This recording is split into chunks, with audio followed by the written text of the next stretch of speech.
Europe is called the Old World. However, it is not because the continent is older than the others. The reason for that name is cultural, not geological. Europe is renowned for its splendid capitals and rich culture. We take for granted the European blend of antique, medieval, and ultra-modern architecture. In fact, it's the result of 3,000 years of history. In the process, new cities, whole empires, and civilizations have appeared and vanished. We rarely think about our origins, so let's go back some 10 centuries and consider the circumstances. There was no Moscow back then, no Berlin, Prague, Amsterdam, Brussels, Warsaw, and none of the northern capitals. In the year Christ was born, only 9 of today's European capitals existed, and in 753 BC, Anno Urbis Conditiae, the year that Romulus founded the Eternal City, only 2 of today's capitals could be found on the map of Europe, Athens and Sofia. My name is Terry. I was born in London, but I've lived here for about a decade. I am a Sofian. Sofia is my city.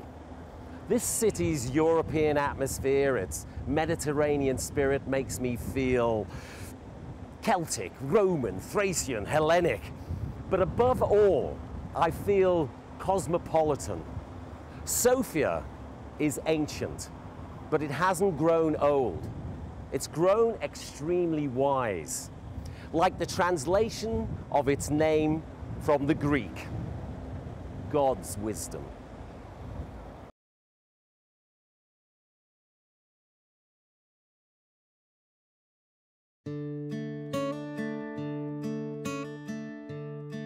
I've invited Maretta, a friend from Denmark, to visit Sofia. She arrives today. Most foreigners enter Sofia along Brussels Boulevard, which is named after one of the youngest European capitals. Sofia, or Serdica, is only about 1,700 years older than Brussels.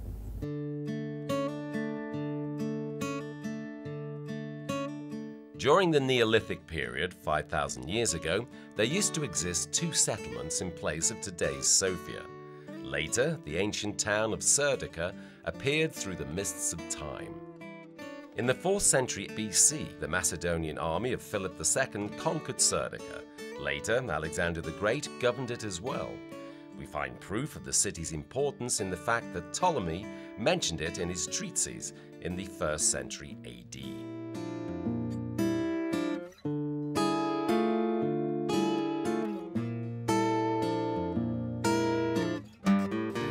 So, Serdica conformed to all the major requirements of a Roman city. What you're looking at here, the Decumanus Maximus, the main east-west road in Serdica. The legions marched along these stones with deadly battles with barbarians, and the Emperor Constantine marched back this way to his palace. I see. You're talking about the Emperor Constantine, who moved the capital of the Roman Empire to Constantinople. He lived here. That's right. Constantine the Great was in love with Serdica. Legend has it that he had the intention to set up the capital here. It's said that he once claimed, "Serdica is my Rome."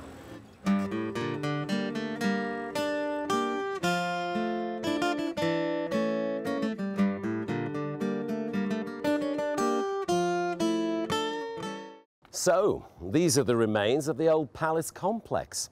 It's also known as the Quarter of Constantine. These strange tiles are actually part of the building's heating system.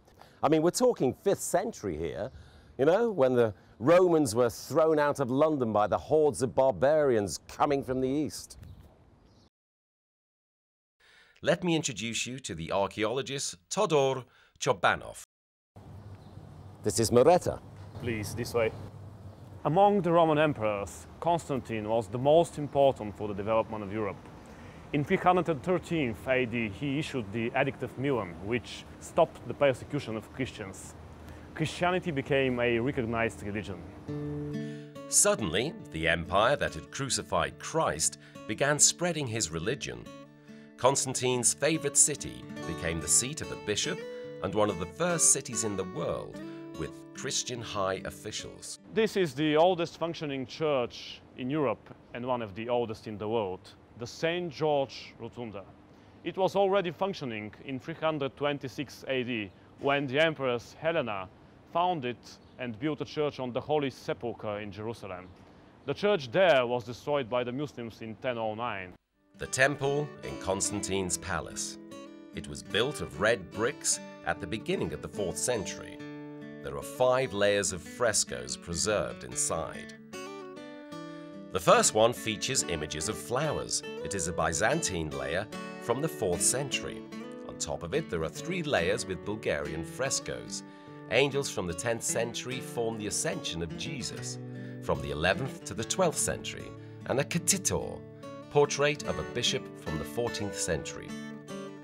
The 5th layer features Ottoman designs from the time when the temple was used as a mosque. In Sofia, the town plans from Roman times are preserved even today. The presidency building rises above Constantine's complex. Across the street is the building of the Council of Ministers. This remains the place where all power is concentrated. Next is Decumanus Maximus. Today, the main Roman road merges into the prestigious Bulgarian street, Vitosha. And where now stands the imposing Court of Justice building, there used to be the Roman Forum. Up until the 9th century, Serdica remained Roman or Byzantine. The Byzantine Empire is a literary concept. It was first used in Europe in the 16th century to denote the Eastern Roman Empire. Serdica first became a Bulgarian city in 809, during the rule of Khan Krum, and was renamed Sredets. It was from the Bulgarian lands that the most popular pre-Christian cult started, the cult of the horseman, widely spread during the rule of the Roman Severan dynasty. It was during the Severan reign that the fall of the Roman Empire began. These emperors laid the foundations of the future bureaucratic military and monarchy, which replaced the Roman Republic. The horseman is a symbol of substituting the polytheism of antiquity for the cult of one image, one cult, one emperor. Now these votive tablets, they're found all over the Roman Empire, from Britain to Syria.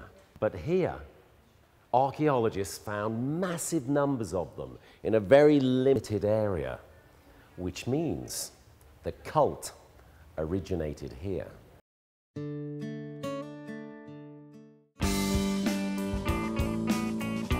Serdica had enormous importance for the development of Christianity. The St. Sophia Church is one of the most significant temples in the city. The Church of St. Sophia is almost contemporary to the Church of St. George, younger by no more than about 40 years. In fact, bits of mosaic found inside date back to the middle of the 4th century.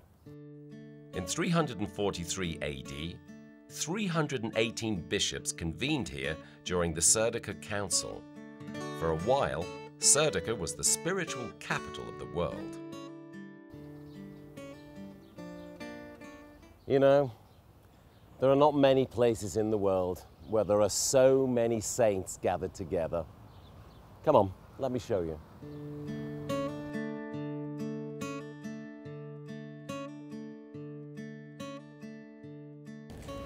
So, Father, what did the Serdica Council mean to the development of Christianity?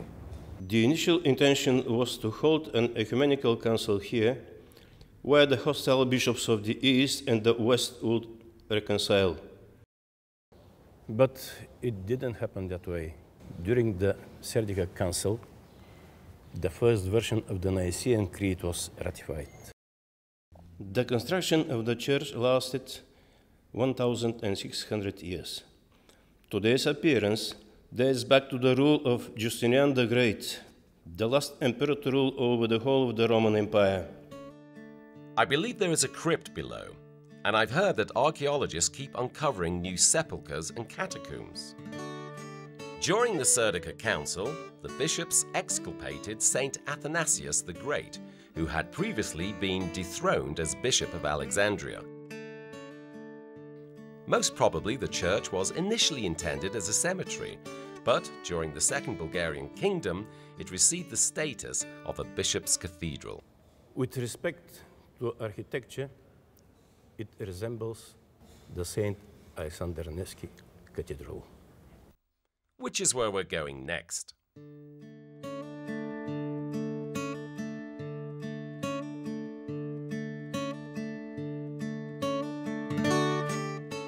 The largest Orthodox church on the Balkan Peninsula, St. Alexander Nevsky, is the patriarchal cathedral of the Bulgarians. It was designed by a Russian architect, but it looks nothing like a Russian church. After the liberation of Bulgaria from the Ottoman rule, there was a call in Sofia for the return to the Byzantine legacy. The Nevsky Cathedral was constructed in a Neo-Byzantine style. The central dome and the bell tower dome are slated with pure gold. A rich collection of priceless icons are kept in the crypt.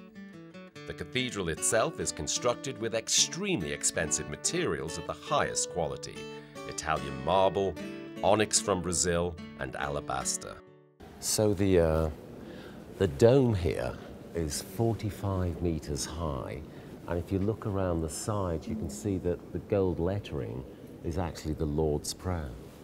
Yeah, and it's possible to have up to 5,000 people gathered in this space. And here is the Bulgarian Tsar's thrones, and this one is the Patriarch's throne over here. It is interesting to know that no Bulgarian monarch has ever used the thrones, although Bulgaria has had 3 Tsars in its modern history. The first one, Ferdinand, was the grandson of the last French king, Louis Philippe. It was during Ferdinand's rule that the cathedral was built. He was forced to abdicate after World War I, and the church was inaugurated 2 years later.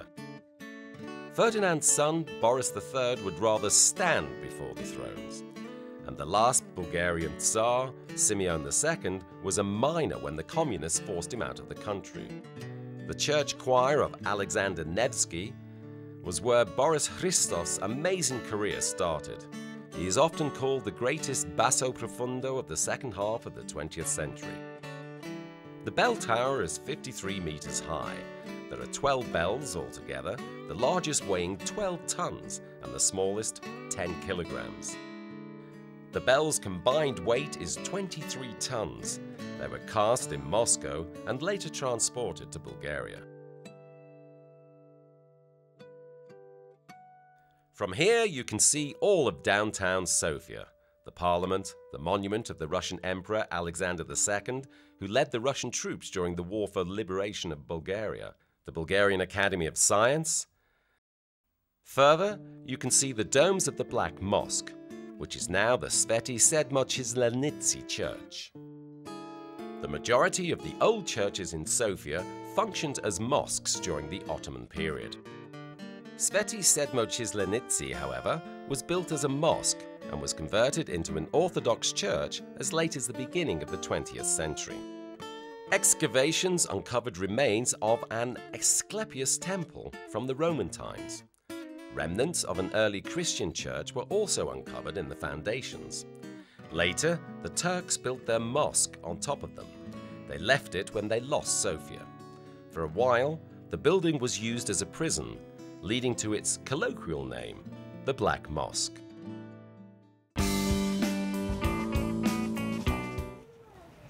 So here, in Bojana Church, there are Bulgaria's most famous frescoes. The church, which is unique in Europe, was constructed at 3 separate stages, in the 10th, 13th and 19th centuries. At different points, it was a family chapel and the tomb of a local ruler. In the 13th century, Sebastokrator Kolian and his wife Desislava expanded the existing church and had it decorated with frescoes. Today you can see their portraits and those of Tsar Constantine Tichy and his wife Irene on the walls of the church. Art historians claim that the Bojana church frescoes are portents of the European Renaissance. They are the first church frescoes in Europe that broke the canon and introduced realism in the depiction of people. They were painted 10 years before the birth of Giotto, the famous pre-Renaissance master.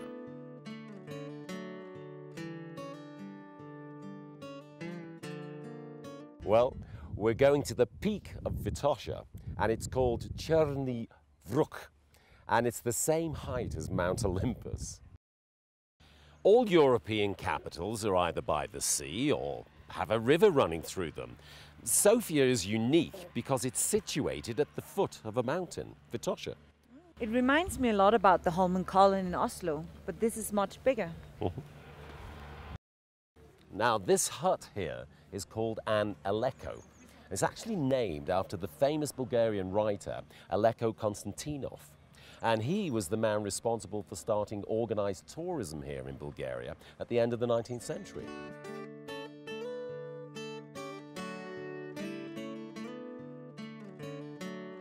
The Alpine style of the hut's architecture is no accident. Many of the Bulgarian intellectuals studied at the most prestigious universities in Switzerland, France, Austria and Germany. On their return to Bulgaria, they wanted to transfer the spirit of Western Europe here. This is visible in the appearance of Sofia at the beginning of the 20th century. The architects were from Austria, Germany, France and Italy at first, then later Bulgarians. They created the unique look of the city, especially the combination with the Byzantine shapes of the Orthodox churches.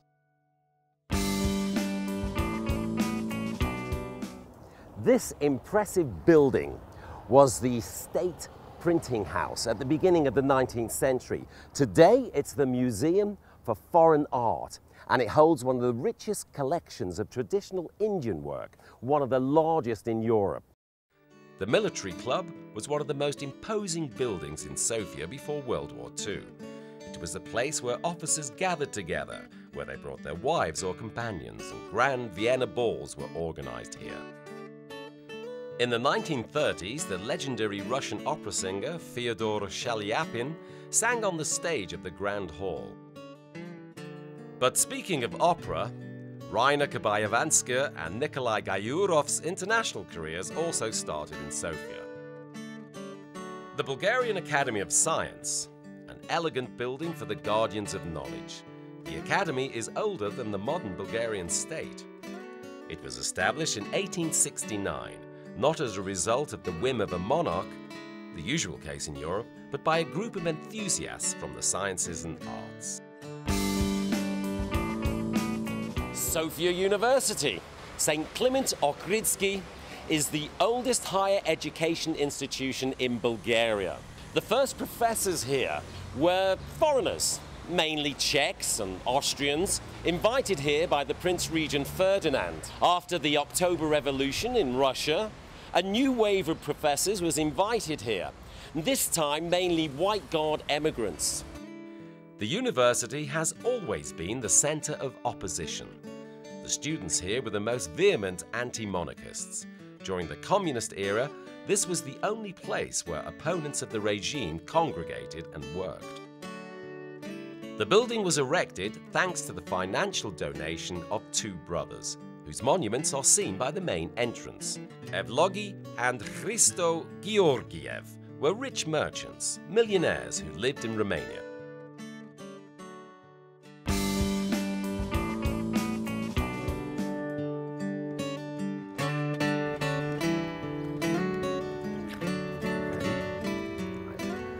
Unique new Byzantine style of some of public buildings in the center of the Sofia is an excellent example of combining modernity with the legacy of the antiquity and the Middle Age. The baths, the market hall, the building of Holy Synod, and Alexandrovska University Hospital is a brilliant example of the revival of architectural tradition. 450 years after the fall of Constantinople, a vanished empire was rebuilt not as political entity, but in spirit. The majority of these buildings were designed by the distinguished Bulgarian architect Petko Momchilov. Only 28 years old, he won a competition against Gustav Eiffel. The project for a bridge in Budapest was later commissioned to Eiffel, but the outcome of the competition was nonetheless an indisputable recognition of the young Bulgarian. In the very heart of Sofia is the so-called Square of Tolerance. Within less than 300 meters, you can see temples from 4 of the world's major religions.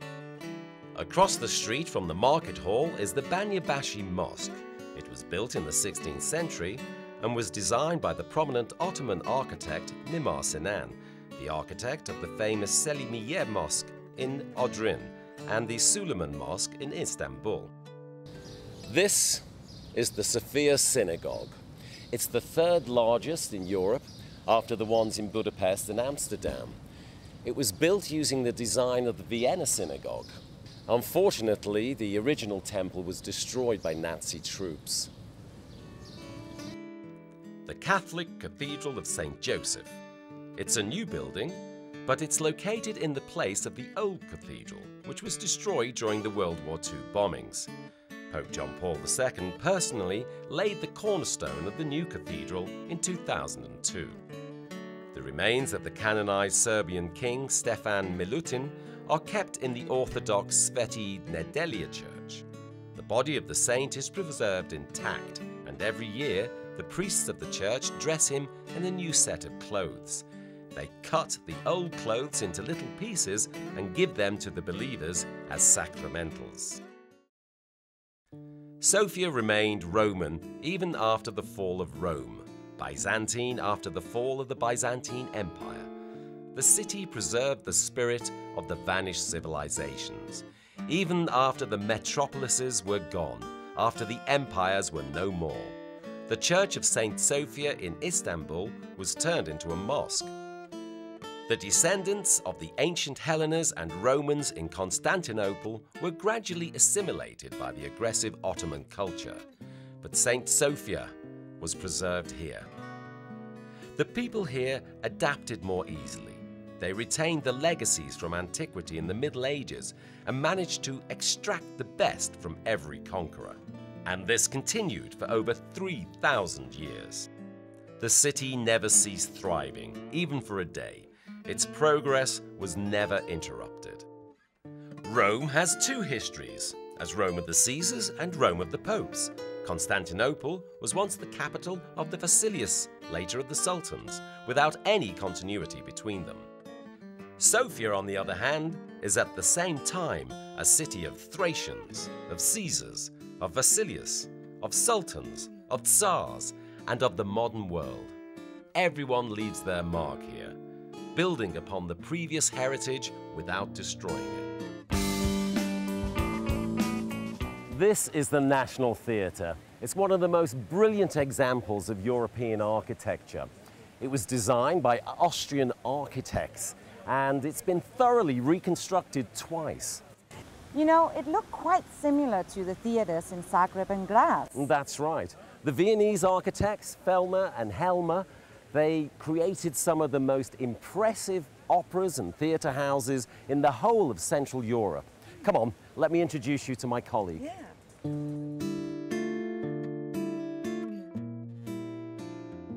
There are over 10 theatres in Sofia. In Theatrical and Film Academy, we study Stanislavski's system, but we often break the canon.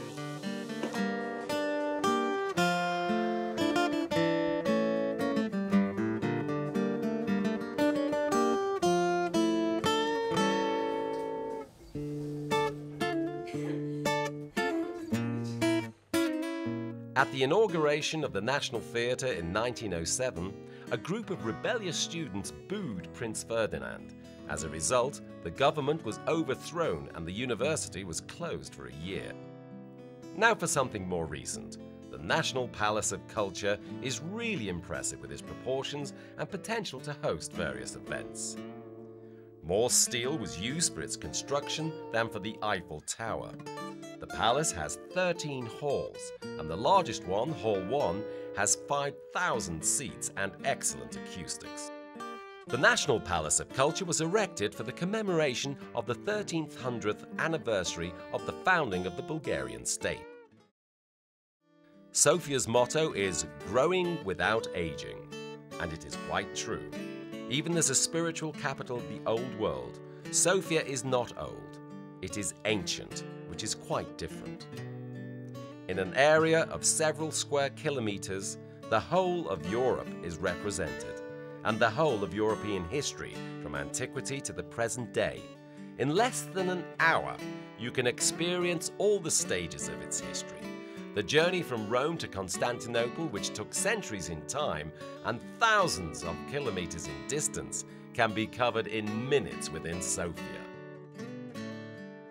Go ahead and try it.